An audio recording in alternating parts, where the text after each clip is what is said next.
October 18th, 2011. Zanesville, Ohio. A quiet Tuesday evening is shattered by a 911 call that sounds like a prank, but is a living nightmare. There's a bear and a lion out, right up behind us. They're chasing the horses.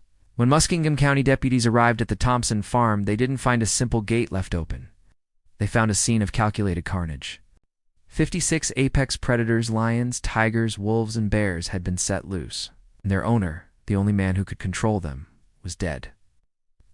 Today on Broken Shield, we look at the night. A small-town police force was forced into a literal war with the animal kingdom. To understand the massacre, you have to understand Terry Thompson. A Vietnam veteran and exotic animal collector, Thompson was a man on the edge. He lived on a 73-acre farm with everything from Bengal tigers to grizzly bears, but by 2011, his world was collapsing. He had just finished a federal prison sentence for illegal firearm possession. He was $68,000 in debt. His wife had left him. Investigators believe Thompson's final act was one of pure spite.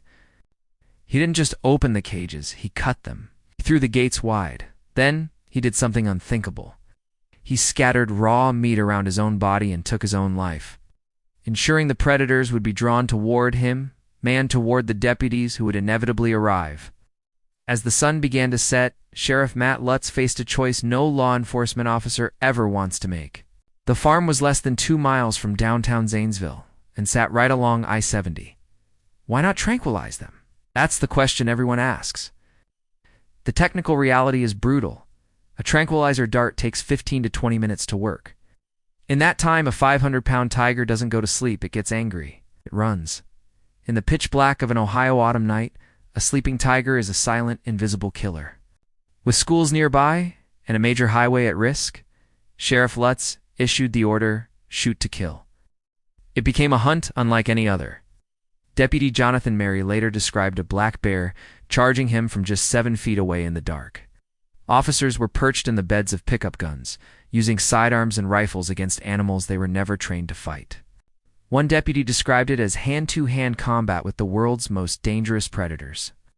When the sun rose on October 19th, the scale of the tragedy was clear.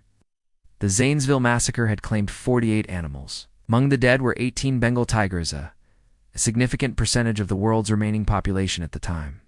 Only 6 animals survived: 3 leopards, 2 monkeys, and a grizzly bear.